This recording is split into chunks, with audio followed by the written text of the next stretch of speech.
I'm not usually a fan of multiplayer games. Many of my friends don't game, and the few that do have their comfort zones of Halo, COD, and Battlefield that to this day they've yet to leave.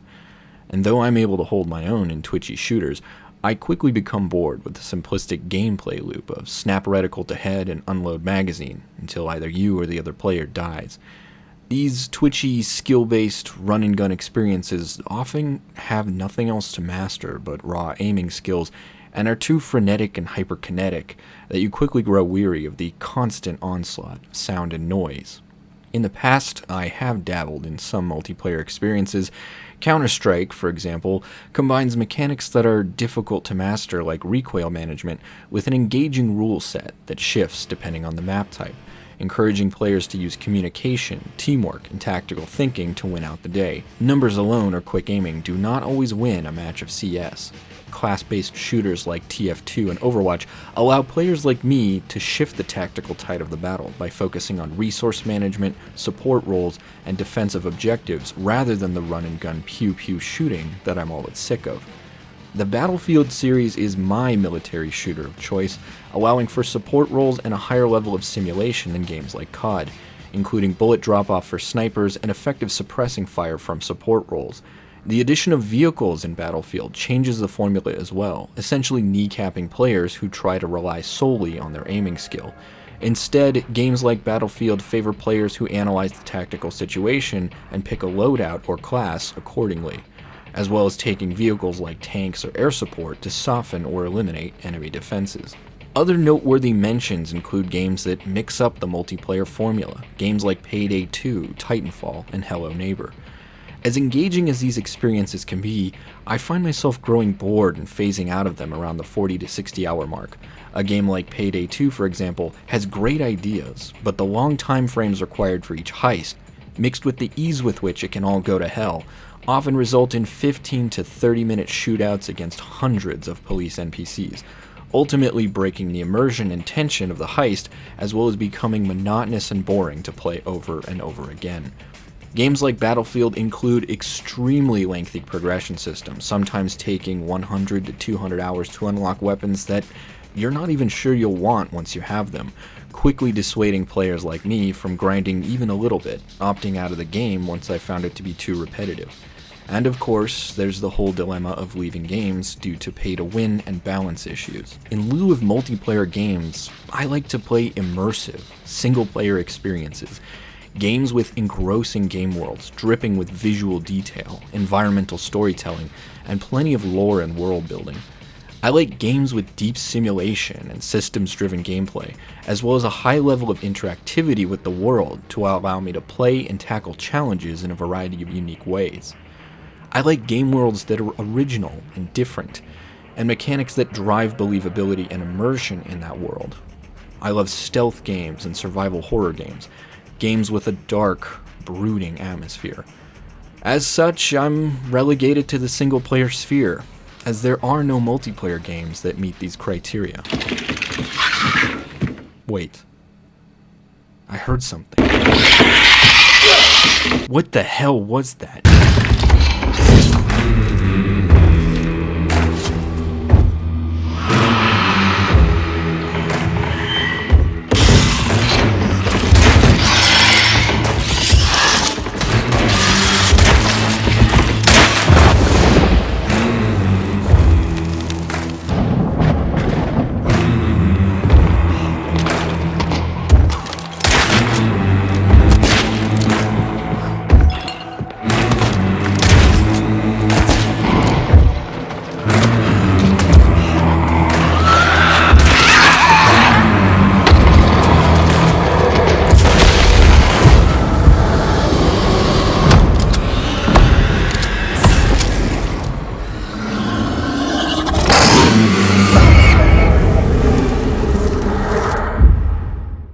Hunt Showdown can best be described as the most single-player feeling multiplayer game you've ever played. Hunt breaks the mold of typical competitive multiplayer fare by being a stealth game as well.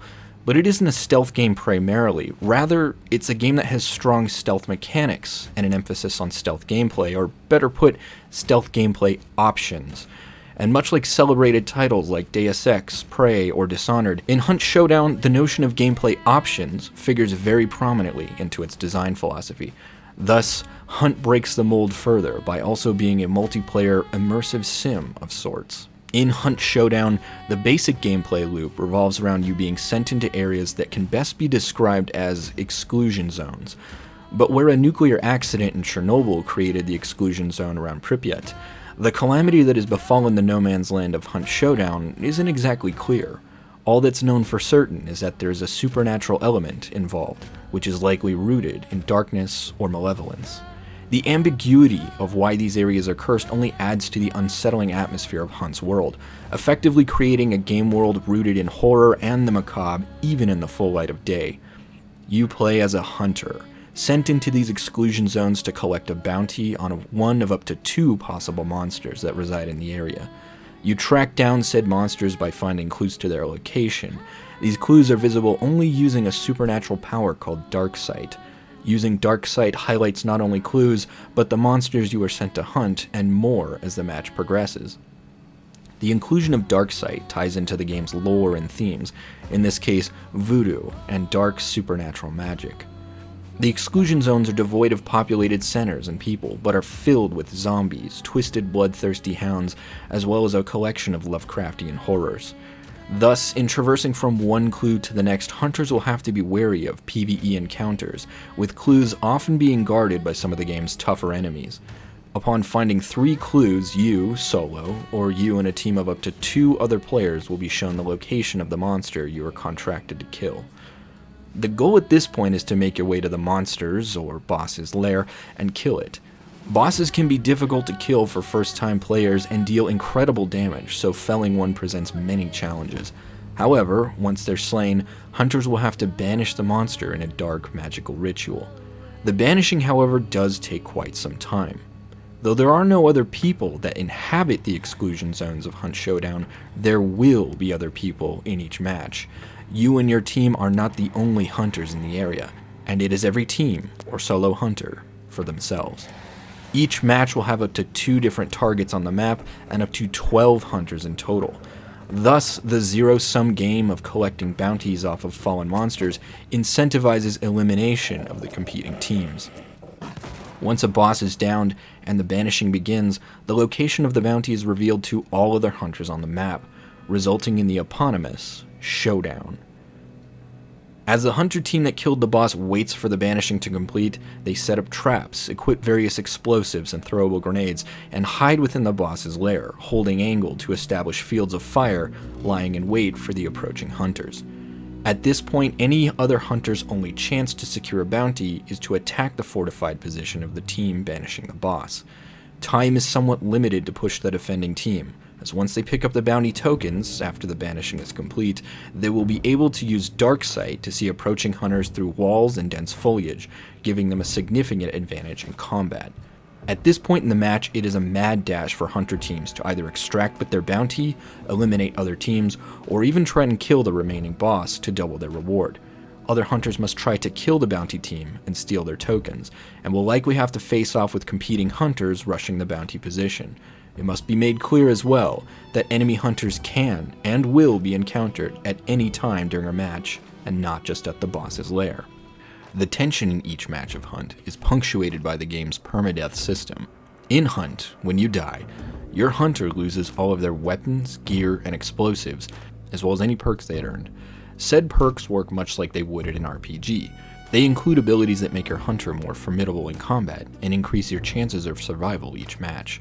Abilities that include running faster or for longer periods of time without losing stamina, healing double the damage with each medkit use, reviving with full health or reviving your teammates from afar, and perks that improve weapon handling, reload time, and rate of fire. Some of these perks are nice bonuses to have during a fight, and some are downright necessary for solid play in a match. The progression system in the game is more complex than most. You don't play as a single hunter, but rather a lineage or bloodline of hunters. Your bloodline rank mainly determines what weapons you can access and what perks you've unlocked. For each individual hunter that you play, they will be limited to weapons and skills based on your bloodline rank. However, Each hunter has their own individual rank up to level 50 that acts like XP in an RPG. With more XP earned from surviving matches, your hunter will gain skill points to purchase more perks. Your hunter's weapons and gear will remain in their inventory after each match, but consumables like grenades and medkits will have to be repurchased, but only if they were used in the match. You can keep up to 5 separate hunters in your roster, which can be used to save custom loadouts and build types, mixing and matching different sets of perks, weapons, and grenade types. However, if a hunter dies, you lose all their XP, skill points, and perks, as well as their weapons and gear.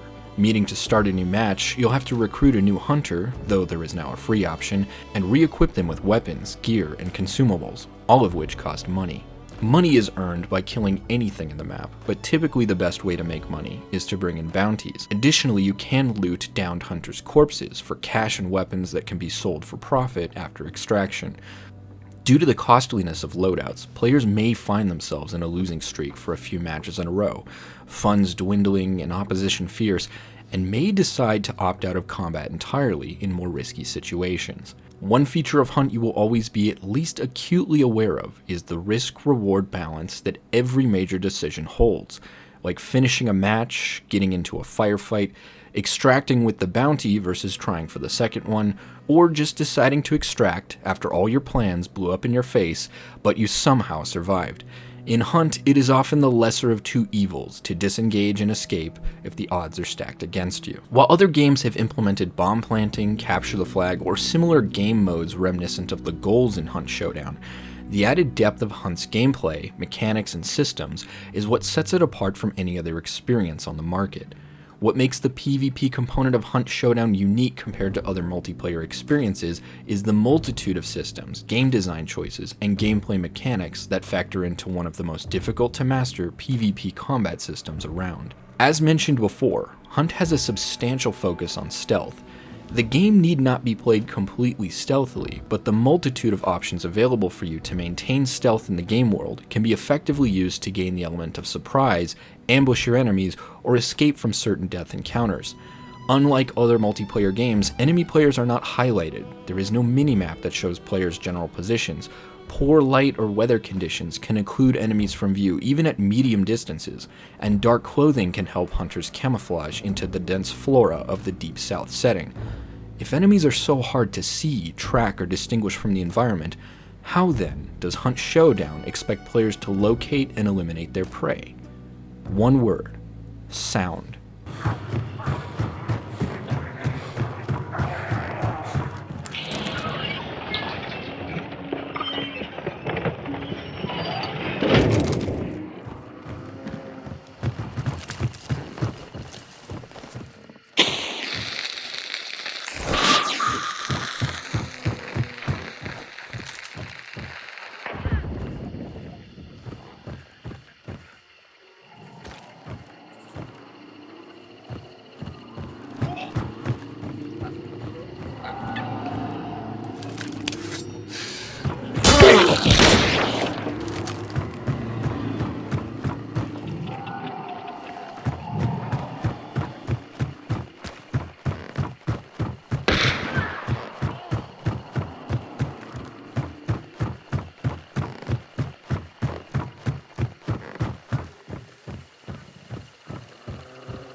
While many players may view Hunt Showdown's sound design as groundbreaking or revolutionary, veteran gamers will notice the similarities between the stealth and tracking in Hunt and one other landmark title in gaming history: Thief.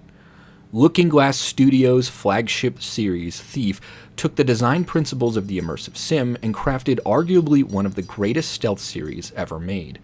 Apart from the inclusion of a light and shadow system and the player's ability to see how illuminated or visible they were, the other main pillar of Thief's stealth gameplay was its sound design. Looking Glass's deep commitment to immersion, driven by deep gameplay systems and simulation, inspired them to develop a sound propagation system for the world of Thief. Tracking a guard's location, number of companions, alert status, movement speed, and even what surfaces they were walking on was all possible using only the sound generated from their movement and actions. The sound simulation in Thief worked unbound to a 2D plane, and could be effectively used to determine the whereabouts of NPCs above or below the player on the map, ultimately taking into account not only the geometry of the level and its structures, but also the density of materials the sound traveled through and the player's relative distance from the sound's source.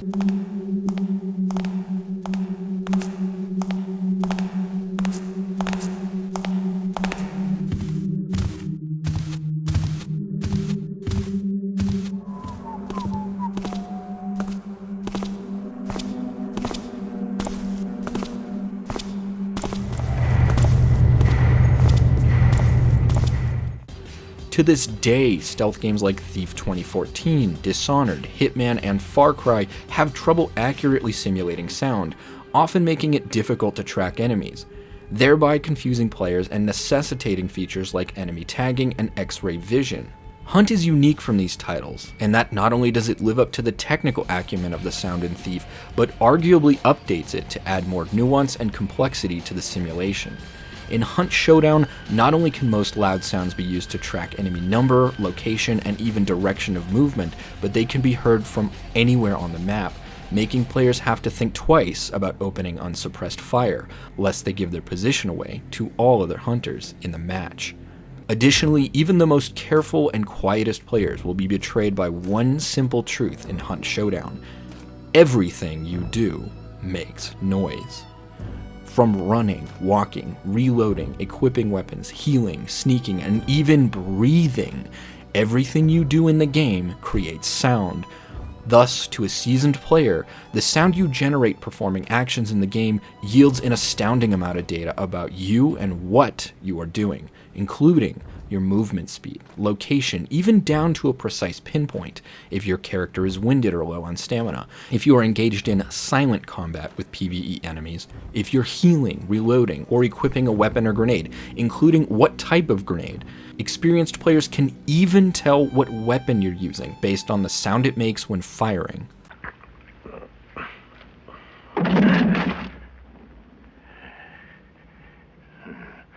I've been looking for you for 8 months. Whenever I should have had a gun in my right hand, I thought of you. Now I find you in exactly the position that suits me. I had lots of time to learn how to shoot with my left.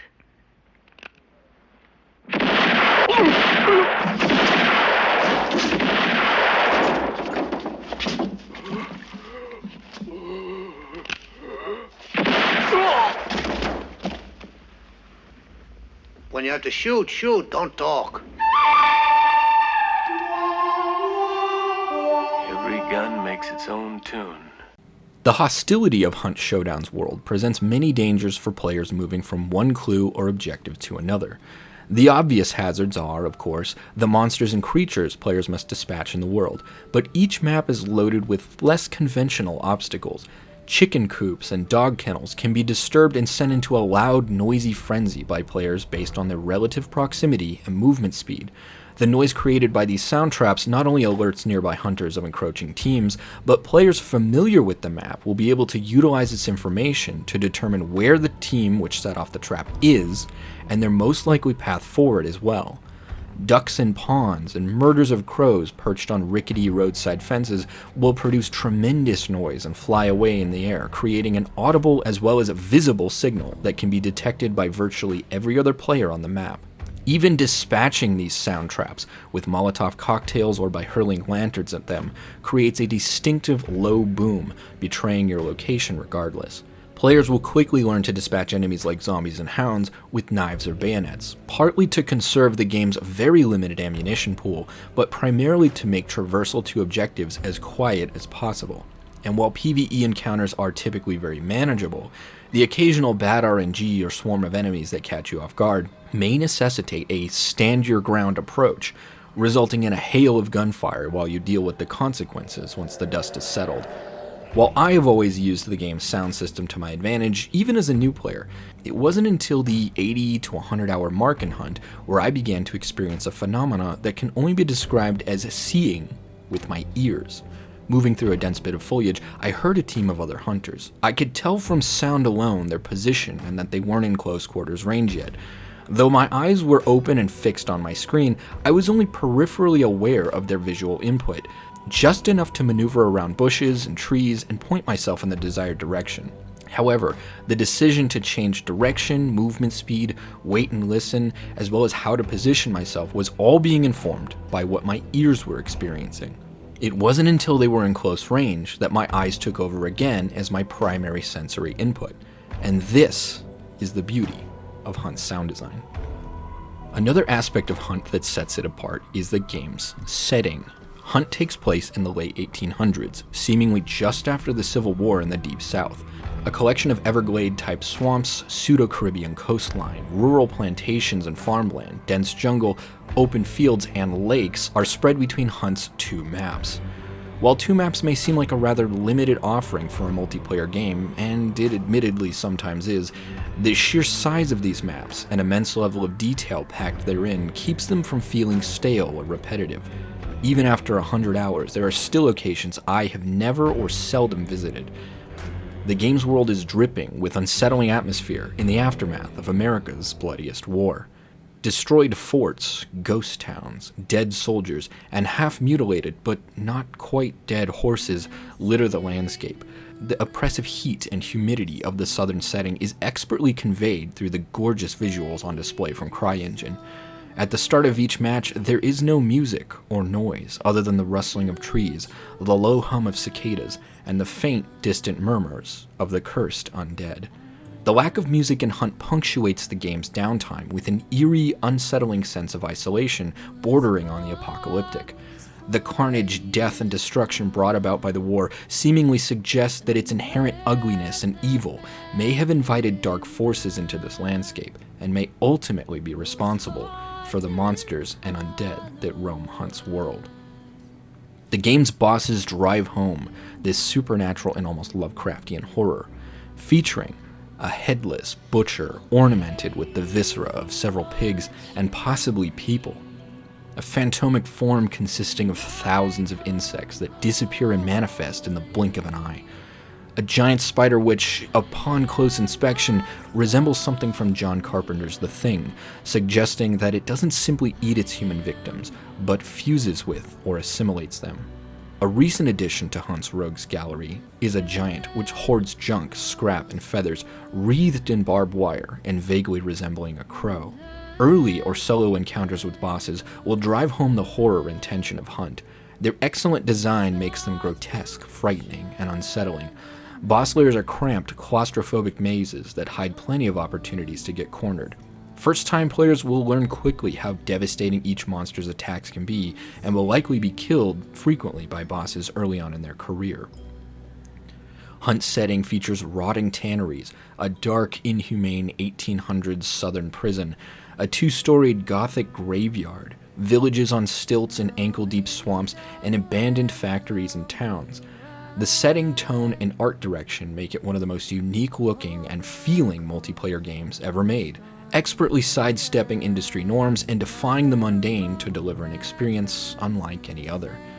Hunt's setting and time period inform much of the gameplay as well, with rickety, ill-fitting wooden boards from which most of the structures in the game are built, which offer safe sightlines for hunters hiding inside of buildings, so that they may avoid peeking obvious vantage points like windows or doors. The rural landscape of the Deep South offers tall, dense fields, forests and jungles choked with plant life with which to hide in and mask your approach. However, one of the most crucial ways in which Hunt's setting informs its gameplay is the period-accurate weapons, including how they operate and handle. Arguably, the reason the PvP in Hunt has garnered so much attention recently is due to its massive learning curve.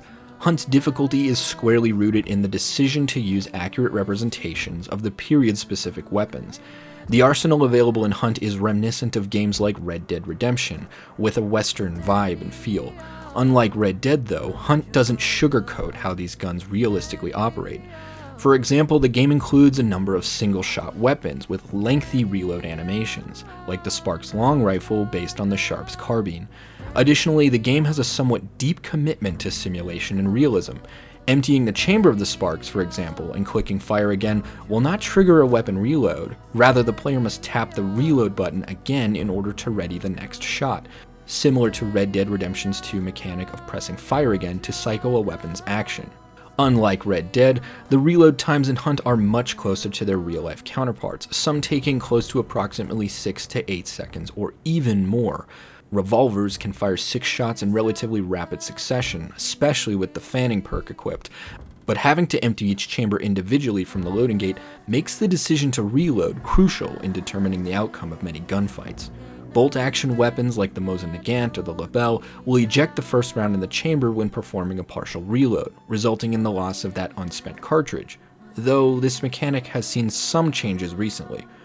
Weapons in Hunt have lots of recoil, throwing your sight picture off with each shot, and hip-firing weapons or dual wielding results in a hail of gunfire, with most of your rounds likely missing the target.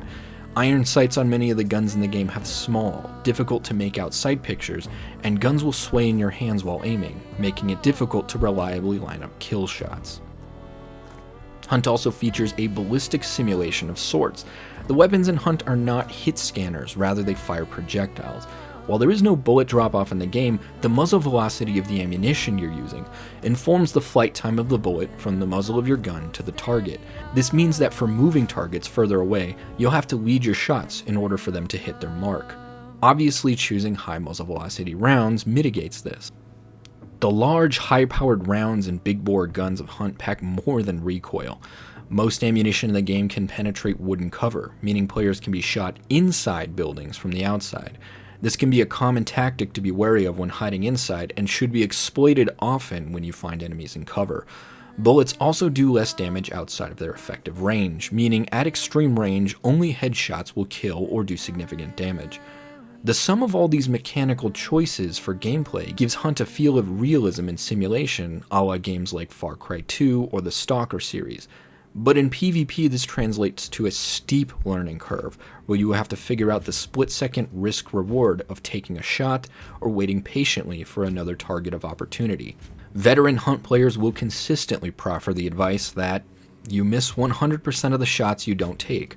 And while this is certainly true, newer players used to games where follow-up shots are mere milliseconds away, and fights are often won through the sheer probabilistic certainty of hitting a target in a barrage of gunfire, will find themselves wasting shot after shot, revealing their position and getting clipped by more patient players. In Hunt, there is no one general rule for successful gunfighting. Under certain conditions, stealth and patience is just as important as aiming skill, while in other situations, fortune favors the bold, and guns blazing is the correct approach. It is the sheer depth of mechanical complexity and flexibility of combat options, combined with Hunt's weighty consequences, that make its combat so difficult to master. One of Hunt Showdown's strengths is that it keeps the playing field relatively level. Some of the first weapons available in progression are solid weapons that even veteran players consistently use. Put simply, there are no beginner weapons in Hunt, and there are no bad weapons in Hunt. Every weapon has its strengths and excels in one area, accompanied by a trade-off. Higher tier weapons like the Nitro and Automat, for example, are seldom used. The Nitro is capable of one-shotting players, unless it's a limb shot, but its high price, extremely limited ammo, and terrible sight picture make it less than popular for most players. The Automat is a full-auto machine gun that logically should dominate matches, but the gun is high recoil, low accuracy, and only one magazine of ammo. Rifles like the Sparks are accurate, have great range, and can one-shot enemies with a head or upper torso shot, but it has the longest time between follow-up shots of any gun in the game and is a single-shot weapon. Lever-action rifles and revolvers are popular, but require subsequent hits to down fellow hunters and have much lower muzzle velocity, making long-distance shooting extremely difficult. Thus, players will find that there's no universally good or easy weapon in Hunt. Most players will then gravitate to the weapons and loadouts that they personally prefer. Additionally, a huge kudos to Cryteam, as the DLC in the game does not lock players out of things like better weapons, new maps, or better gear. Hunt Showdown's DLC is entirely cosmetic. The weapons available in Hunt's DLC store are the same as in the base game and are merely skins for the weapons that everyone already has access to. Themed DLC hunters are also purely cosmetic. Though they do ship with 2 free perks each, these are randomized, and DLC hunters are expensive to recruit. Progression in Hunt is not overly grindy. Most players can reach the max bloodline level in under 30 hours of play. So players who are wary of pay-to-win BS and gated content will not be disappointed by Hunt.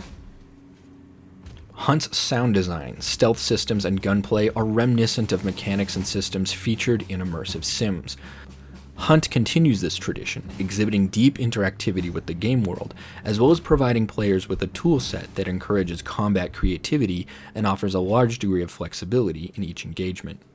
Hunt features mechanics similar to games like Stalker or Far Cry 2, like bleeding damage and burning damage, which can only be ameliorated using medkits to physically bandage the affected area during combat. These damage over time effects can be exploited against your enemies, reducing their health and movement speed and forcing them to heal by lighting cover on fire or pushing enemies into traps. A relatively recent addition to Hunt is the inclusion of custom ammo. Flechette rounds, for example, have reduced penetration and damage while offering substantial bleeding damage. Incendiary rounds and poison rounds can cause debilitating damage over time effects against your prey, while high velocity ammo can do greater damage and require less leading while aiming at the expense of reduced penetration through cover. Positions can be fortified with consumable gear, like tripwire bombs, that can explode into razor wire, poison, gas, or flares, the latter of which can be placed on red barrels to cause instant detonation and rack up quick kills. Bear traps can be found in the map and placed in front of doors or entry points. Lanterns can be thrown to set areas on fire and burn enemies' bodies so they cannot be revived by their teammates. The frag bomb can be cooked and expertly timed to create an air burst over enemy positions, allowing you to kill them while they're behind cover. Concertina bombs explode into a large, dense rat's nest of razor wire that can be used to block access to entrances or block escape routes for your prey. Hive bombs release a cloud of poisonous bees that will track and follow enemies and are used to great effect to flush out hunters camping in confined spaces. Fusees are at first seemingly useless as they're little more than flares, but with Hunt's excellent lighting system, the massive wall of light produced by fusees, particularly at night, can be used to blind enemies or used like a smoke bomb to occlude your movement from view. Blank fire distractions imitate the sound of gunfire and can be used to mask your team's number, position, tactics, and can be used to rattle the enemy to trick them into making a hasty move or mistake. Interesting inclusions like the choke bomb can extinguish fires set by enemies, but also be used to give away an enemy's position, as they're forced into an uncontrollable coughing fit if they are caught in the bomb's cloud. This also serves to ruin their aim, as the reticle will bounce all over the screen with each cough. Hunt's world is highly interactable, allowing players to open and close windows to occlude themselves from view, barricade doors, pick up axes and other tools as melee weapons, and even use them to break down locked doors. Old farm machines, Victrolas, and player pianos can be turned on to create sound-based distractions or increase the level of ambient noise to mask sounds you make, like sneaking, readying equipment, or reloading. Gas lights and other light sources indoors can be extinguished to make you less visible while hiding in darkness, and tools like Molotov cocktails or dynamite will not detonate in water, allowing you to take cover from grenade attacks and force pursuers to engage you at close quarters. A great deal of simulation, systems-based gameplay, and commitment to realism drive the immersive experience that is Hunt Showdown, and the multiple tools in the game give players the flexibility to experiment and hedge the tactical advantage of an encounter in their favor, even when vastly outnumbered. Hunt allows players to customize their build, a la games like System Shock or Bioshock, through a combination of perks, tools, weapons, traps, grenades, and consumable shots. Shots, for example, can offset missing perks or enhance a particular playstyle. Stamina shots can be used in lieu of stamina perks, and vitality shots allow you to tank more damage in combat and quickly recover health in a fight, turning the tide of the encounter. And antidotes allow you to be unaffected by poisonous PvE or PvP attacks.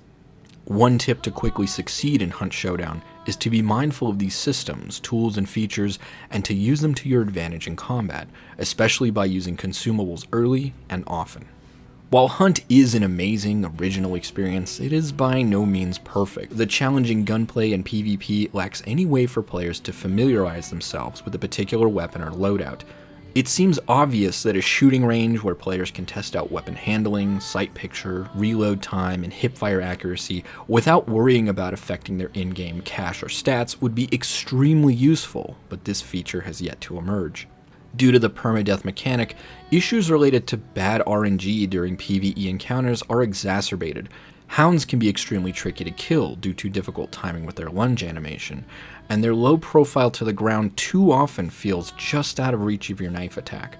Hounds also deal extensive bite and bleeding damage. Thus, getting ganged up on by hounds can be a real problem even for seasoned players, as there's typically not enough stamina in your pool to take them all on. Couple that with a roving band of zombies or getting attacked by a hive swarm, and you've just lost a hunter, their XP, and loadout. While Bloodline rank does unlock weapons, and continuous play will guarantee eventual Bloodline progress, the weapons unlocked from Bloodline ranking are only the base variants. To unlock variants equipped with scopes, silenced variants, or complete conversions like the Mosin-Nagant to the Automat will require you to gain significant XP with the base or other variants of that gun.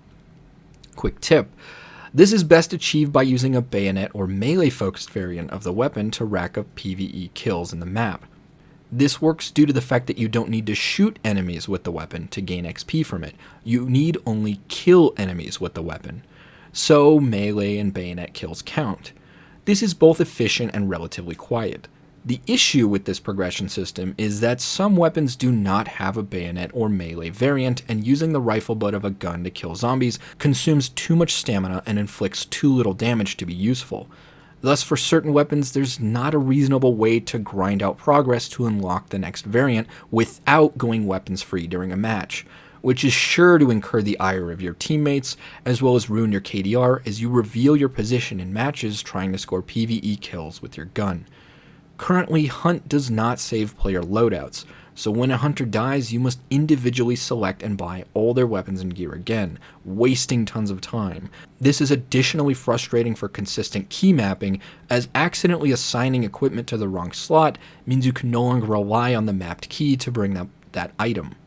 Reassigning items to specific slots is cumbersome, requiring you to unequip the item entirely before re-equipping it, rather than a dragging system. Though there have been recent efforts by Cryteam to fix this, the size of the player base allows the problem of uneven matchmaking to persist. New players or players with lower stats or KDR will often find themselves on servers matched against what can best be described as absolute fucking legends, resulting in getting stomped quite often. However, a newly introduced matchmaking system seeks to ameliorate this issue, and the problem will likely sort itself out as the player base grows. Boss fights are intimidating early on, but each boss's health is really quite low. Additionally, they are not allowed to leave their arenas. This saps all tension from these encounters once players realize this.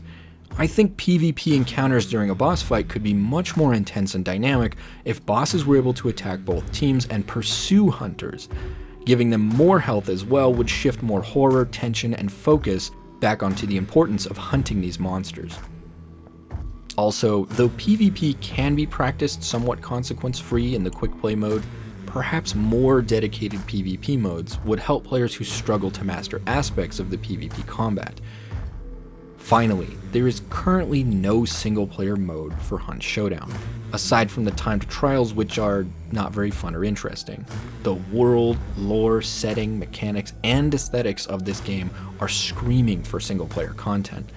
Much like how Titanfall 1 was multiplayer only, but its sequel was given a fleshed out campaign, I would love to see a single player campaign emerge for Hunt, either in the sequel or as DLC. Hunt's setting and gameplay is such a breath of fresh air, and while playing, it is all too easy to imagine a single-player, survival horror immersive sim set in Hunt's world. On that note, mechanics in the game like weapons becoming dirty with extended use have little to no impact on gameplay, and using gun oil for restoration is only a cosmetic effect. This feature would work much better in a single-player context, introducing weapon jamming mechanics for dirty or mistreated weapons in the vein of Far Cry 2, Stalker, or Red Dead 2.